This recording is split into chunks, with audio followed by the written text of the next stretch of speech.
And for sake of time, I'm not going to read everything here, but I'm going to go right into the project tutorial. So on creating a map project, this project's to show you how the map kit works in an iOS app. We're going to begin by creating a brand new iOS project. Uh, the tutorial says called map sample. We're going to call it MyMap, and everything else will be the same. So we'll create a MyMap project, single view. We'll add the map kit framework. We'll add the navigation control and the map kit instance and toolbar instance with this type and zoom. We'll add some code, do some testing, add some location information to where when the app runs, it'll determine where you're at that time.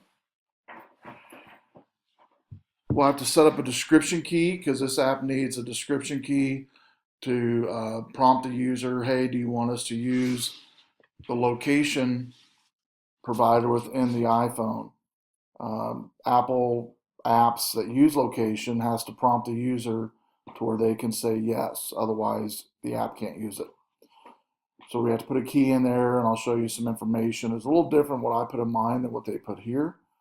We'll configure the map view to the user's location, the map region to 2,000 meters, both north and south of the location point of where the phone is. The map type function, we'll show you that on a satellite or standard function, and then we'll test it to see if it works. Since we're using Xcode, we will need to use the simulator of Xcode location. I'll show you how to do that. Then we'll lastly update the map viewed on user's movement. And again, we'll use the simulator freeway drive location to do that. So go ahead and get started. At the very top here. Let's go ahead and create our project.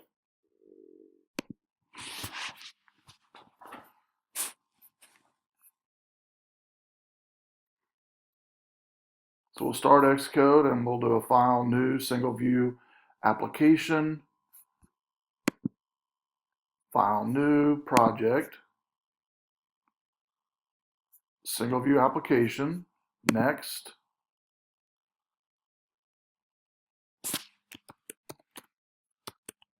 My map.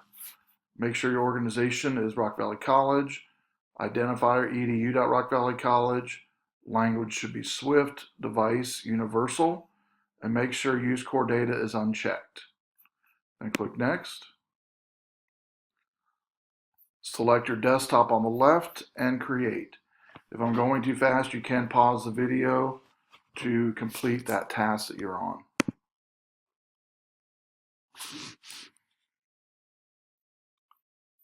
Once we're in here,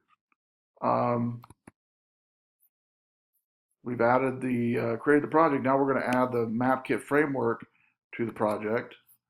We're going to click over here in the build phrases, go to link binary, hit the plus symbol, and type in MapKit or just map, and it'll come up. Click on it and click add. Then we're going to add a navigation controller to where our app can use a navigation bar to navigate where it needs to go within the app. So we're going to go to main storyboard on the app. If you click on it once, it's going to take a little bit to load up in your screen. To make it look nicer, if it looks like mine, you can collapse this outline view here by clicking on this button right here. And I'm going to click on this once here. And make sure when you click on the view controller that this icon here should have a blue background. If it doesn't, it's not selected. Like this is not selected right now. Now it is selected. Not selected is selected. So once we've done that, we're going to go over here to the Object Explorer and we're going to scroll down to find a toolbar that we want. It's going to be at the bottom of the view controller. So here's the toolbar. I'm going to click and drag it over to the bottom here, and you'll see that it will dock. If you look on my screen, you got a blue line in the middle showing it's centered. And when you go down to the bottom, you'll actually feel it kind of dock there to the bottom. Got that. Then we're going to go up a little higher here in the objects and add in a map kit. There it is. Click and drag it, and then just kind of hold it, and it should rest right on top of that toolbar. And if you don't see the blue line like mine, it means it's off-centered like this. This is off-centered. Make sure the blue line shows up, and it rests right on top of that toolbar. Then release it. Then we're going to create the instance and toolbar. We're going to have to go ahead and after we've dragged the toolbar on the map kit like I just did, we're going to put in zoom and type in the bottom part of that toolbar. Then we're going to have to mess with how these things show up. But let's go and do the zoom and type. So here is zoom. If I double click on that, I can just type in zoom. And I need to just go over here to my class or object explorer and just find the bar button item. Drag it over, type in type. When you drag and release it, it'll snap in there. You really can't mess it up too much. So I've added in the type and zoom buttons. Now we're going to select the map view, and we're going to, this instructions here tell you to customize the constraints. There's actually an easier way to do it, which I'll show you how to do. You can do it this way. It just doesn't show up right on some iPhone versions. And so the way I'm going to show you how to do this section here, which is, it does work, but it looks a little weird on some of the iPhones. We'll show you a little different how to set the constraints. And what this is for is regardless what the app, the devices that's running it, it's going to fit the screen. So the best way to do it, the easiest way to do it, is that go up here to the top and click on this until you see the blue background show up, like so. Then go to Editor, Resolve Auto Layout Issues, Reset to Suggested Constraints. And that should be all we need to do in lieu of this first paragraph here. Next, on the second paragraph, we're going to select the map view and drag it over into the view controller with a control-click drag, and we're going to name it Map Kit or Map View.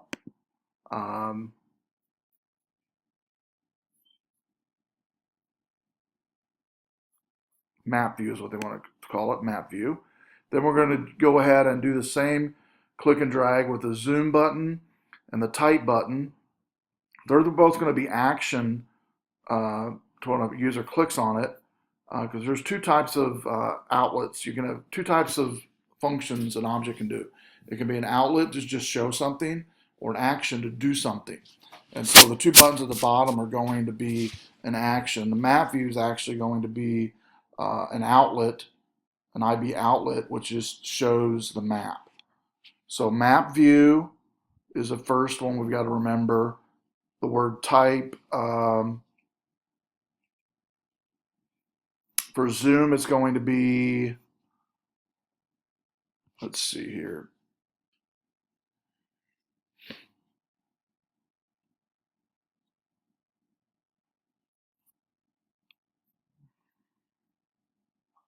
Zoom in. Zoom is zoom in, and type is change map type. I'll probably come back and copy and paste those words. So first is map view. So I'll highlight that so I won't misspell it. And I'm going to click on my map, come over here to my assistant editor. And what's going to show over here is the view controller that's tied to this view. This is a class for it called view controller. I'll take my cursor and put it right here, and I'm going to hit enter a couple times to give me some space here for the objects I'm getting ready to drag over. So click and drag, or control drag, hit the control button on your Mac and drag over, and it'll show up like this. This one's going to be called map view. It's an outlet, name map view, and then just click connect. This will error out right now because we've not done an import statement. We'll do one in just a second. So let's keep going. Click on zoom twice to where we can select it. You'll know it's selected, by the way, if over here on the right side of the screen, you see that it's a bar button item and it says zoom on the title. If it's not that, like if it's, I just selected the toolbar, it doesn't show up over here. So I'll select zoom again, there we go. Control click and hold it, and then drag over. This one here is going to be an action. And the zoom button is called zoom in. Action, zoom in, click connect. Type is the next one. Control drag. And that one's going to be called change map type.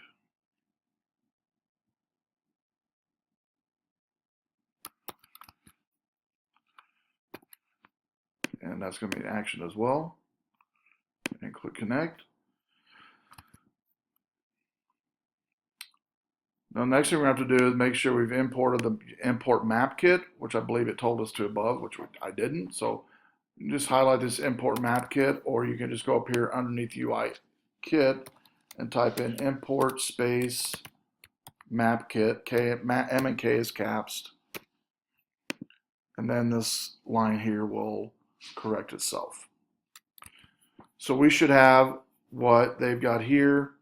We've got a map kit view, two functions, one for zoom in, one for change map type, which is tied to the two buttons. Here's our map kit view, zoom in and change type functions. That's tied to the buttons. Then after we've done this, we can actually click on this button here, which will take us back to the standard editor. Then it tells us we can go ahead now and run the simulator. I'm running mine in iPhone 6, that's fine. You can do it in iPhone 6 as well.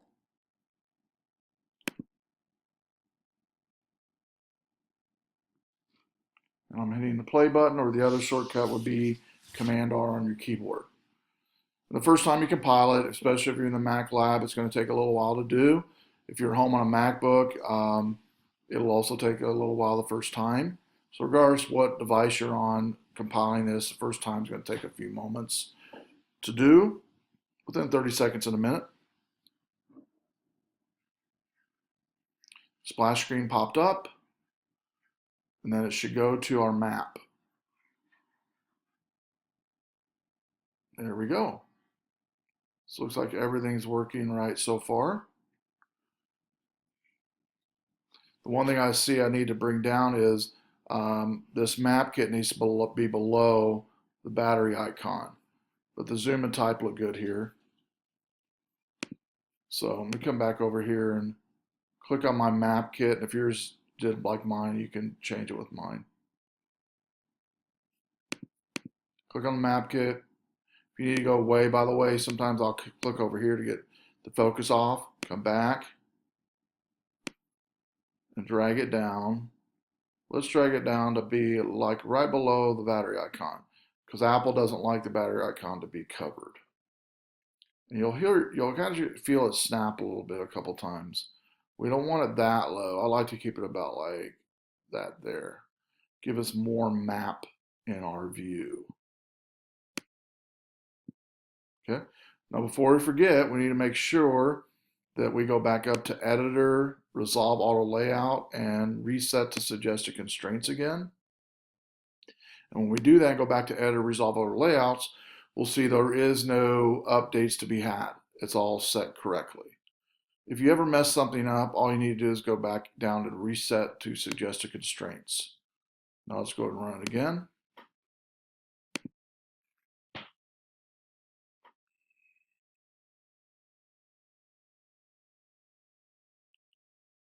There you go, looks much better. So going on the tutorial here, next is we're going to change it to where the location information permission is added. This is so people that the users have to give permission. Before we do that, we've got to code some stuff in. And in the delegate, the app delegate is a perfect way to determine when the app finishes loading with options. It's going to go to the delegate first. And what we're going to have to do is in this section of code, we don't need to select everything. We do need to have the core location. So we'll highlight that. And we're going to the app delegate.swift, going right underneath the import UI kit and pasting that core location. Then we're going to copy the VariLocation manager and bring that in.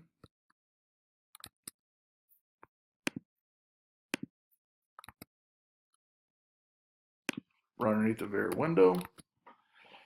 Then we're going to, within the function that's there right now called did finish launch with options. And this is the first area the app goes to when the app finishes launching. We're going to put in these two lines here, which sets the instance for the location manager to be used. And I want to put it above the return true. If you put it below the return true, it'll never function because it's going to leave this function before it uses it. So that's not enough. In fact, if we do a Command R right now and compile this app, it's going to do the same thing it has been doing, nothing different. What we want it to do so we can use the location is for a prompt to occur. Right now, it doesn't happen because we've not added the right hooks in here. So it's loading just as it was before.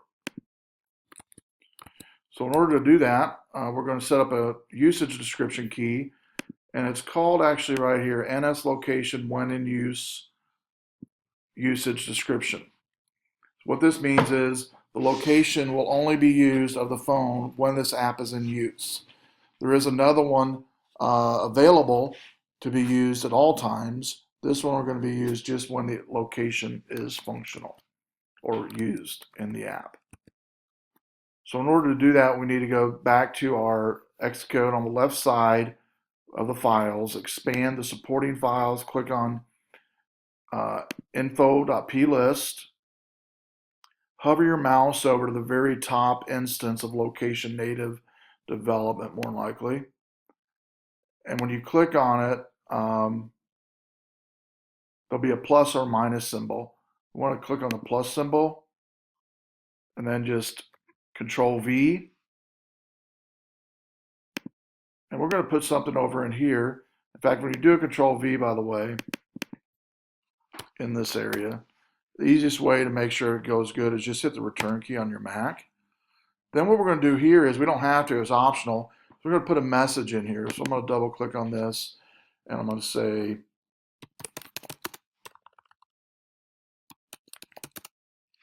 please give my map app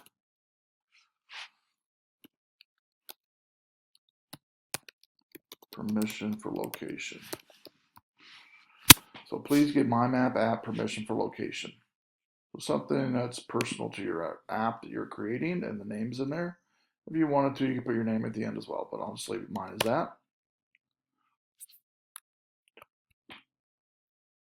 So the NS location when in use description has been added. And we changed ours to be a little different what they did. Next, we have to add in the view controller way for the location to be hooked once the user says yes, that's fine. And we're going to be putting in the show user location in the view controller. So go to the view controller, go right into the right under super.view did load. Then we're going to change the map region to when the user clicks on the zoom button right here. It's going to go zoom in into 2,000 or 2,000 meters, both north and south from the location. So these 3 lines of code need to be highlighted and pasted in. And it's going to be in the zoom function. Make sure you put it in between the left and right curly bracket. Changing the map type. When the user clicks this button, it's going to change the map type from satellite to standard. And we're just going to highlight the if statement, if else statement here, and copy it. Go back to the function map type, change map type in between the curly brackets and paste it. Now let's go ahead and test the app. Now it says here in this portion of it says we can use, since we're on a simulator, we can simulate the location like Cupertino, California, Apple's headquarters. So we'll do that. So let's go ahead and do a Command R. We should get the prompt to give access to location.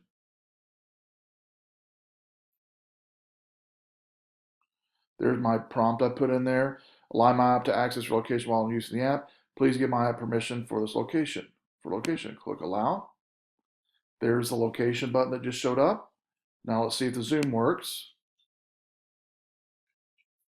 And I'm on highway mode. So I'm gonna go back to debug, location, and just select Apple. It'll take a few seconds to change here, but it should recognize it and then go back in. I might have to click zoom a couple times. So now it's showing I'm at the Apple headquarters because I changed the location. Now you'll notice on location it could be Apple, a bicycle ride in the city, a city run, a freeway drive. We'll do freeway drive here in a second. Or you can even put custom coordinates of longitude, latitude. But for testing purposes, we'll use Apple just to make sure it's working, which it is. And let's click this type to make sure that it's working. It's going to switch back in between satellite mode and normal mode, which I'll move this over where you can see the code. It's switching between standard mode and satellite mode when you click on the type. And again, when you click on zoom, it's going to zoom in 10,000 meters. And a meter is roughly, for every meter, it's roughly 3 feet. And so roughly 300 yards for 1,000 meters. And so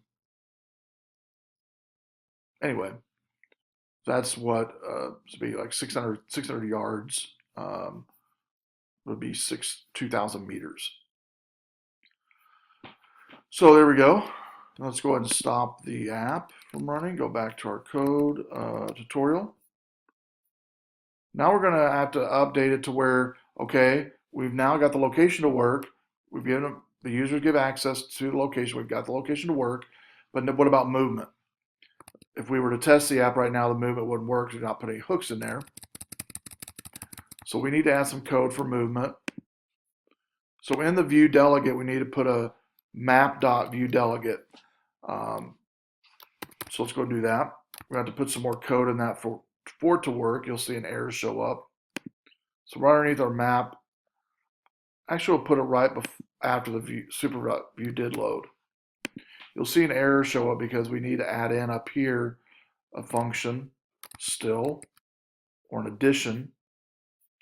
And at the very top of the tutorial page, it's right up here underneath figure 762, this MK map view delegate. What this means is we have all the access to the map delegate. Right now it's only using UI view controller, put a comma and MK map view controller, and then that error should go away now.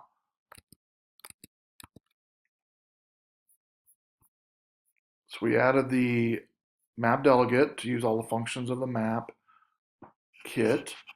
Then we're going to have to add in a function for movement did the update user location.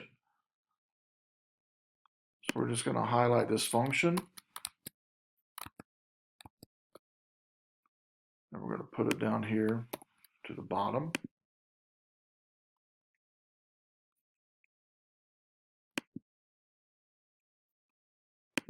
And we could actually even just show you what it's doing.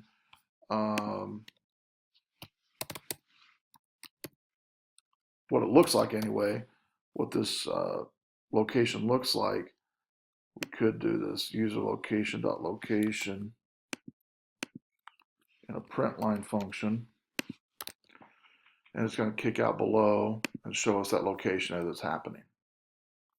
So we added in the map delegate. We added in the delegate use in the view controller of map delegate. We added in the function map view, which is going to fire every time the app moves, every time the phone moves and the user location moves. This is going to be fired. And so let's go ahead and do a Command R. This time we're going to change the simulator to highway. So we'll go to debug, location, freeway drive. As soon as it loads up, we'll go and click the zoom button. It's kicking out the text down here. So that's the first half of the podcast. Next, we're going to go in and we're going to do location search and click on this link. Location search is we're adding starting off right where we left off. We're going to add into the map a way to add location to functionality to the app. And a way to do this is to add in what's called natural language strings, like searching for pizza, searching for hairstylist, searching for grocery store. We'll be using what's called MK local search requests class and an MK local search response object. And this is basically just a code fragment showing how it's used in the local search. It takes in the word pizza, finds the region of where you're at, and kicks out on the map those names and phone numbers of those locations. Search first. So quickly, let's go over to the file, main.storyboard. I'm going to go ahead and bring this down. I'm going to bring my map view down a little bit to add some room for the text field. So I'm going to scroll up to my objects here and click on my text field. Roughly about right there is fine.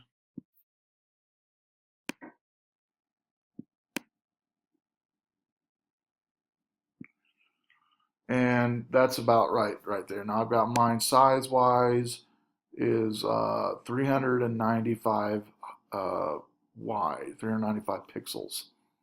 So we probably don't need it that wide. We can probably bring it down to 350. We're just typing in text for like pizza and small addresses. So I'm gonna leave it at that. I'll take this map and bring it back up right underneath that, right there. And then click the text field again, go back to the attribute button here, and we're going to go down to the placeholder and type in local search. And this is nice to be able to do in lieu of a label. The user is going to know, hey, you need to type in a local search of something. You could even do, an example like pizza. All right. So we've done that. We've added in the local search field. We've added in the text for the local search, the placeholder text, and it looks roughly like that. Here's where it gets, they tell you we're going to do a little different than what the text does here, the online tutorial. We're going to actually use a simulator, the new version way to do it, which is instead of going down and doing the add constraints, we're going to do it this way. Click on the toolbar at the top, go to Editor, Resolve Auto Layout, Reset to Suggested Constraints. That's going to be good enough. So I'll click on my Show Assistant Editor, and it looks like we've got some space up here already. If you need to get more space, you can take your cursor and give her some more space. So Control click. It is an outlet, and the name is supposed to be search text. So we did that. We added the search text. It says repeat the above step. This time we're going to set the same as an action for the text field and call a method name text field return for the did end on exit event.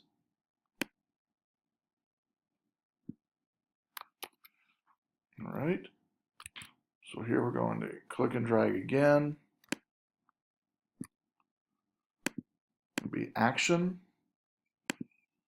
And they need it to be did end on exit event. There's a name. It's going to be did end on exit and connect. What this is going to do is allow whenever the user types anything in, hits the enter return key on the iPhone, it's going to fire this function. And here's the function here. And we're going to basically come in here after we've done the did end on exit. This requires will be required to perform three tasks when triggered. In the first instance, it'll be required to hide the keyboard from the view, which matches are found.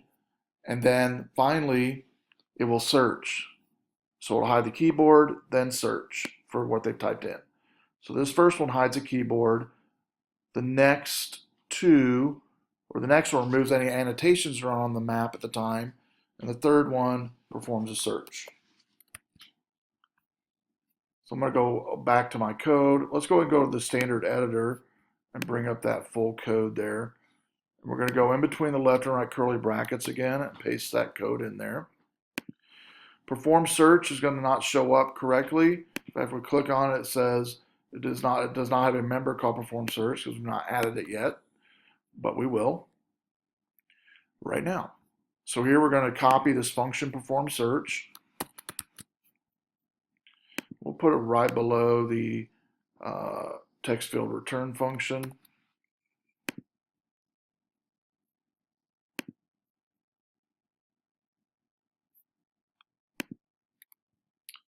And it says here we're missing a matches item, matching items dot remove all.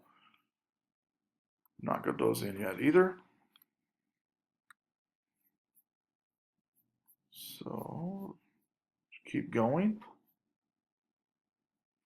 Next, we're going to add the view controller Swift add the declaration for matching items array that's needed. So right now you will see some red exclamation points, but those will go away. So right here is the line of code we need for that. This is an array called matching items. And let's put it right above my search text. Let's do a Command S to save.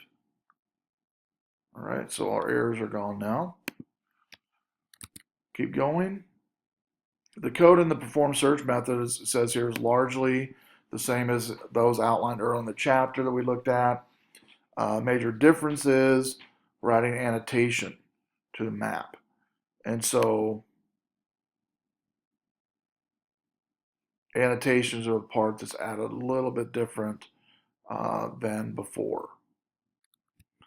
And that's actually done right here inside of the search function, where it's going to actually add annotation to the map of the place marker and the name of the item. Now let's go ahead and test the application and see what happens. Command R.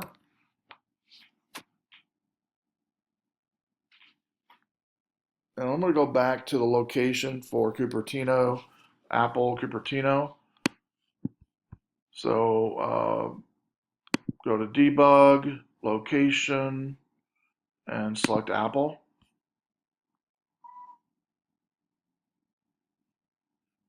And click zoom. There we go. Now I'll go ahead and type in pizza up here. Hit the return key. And now we should get clickable pins of these different areas, or different pizza joints.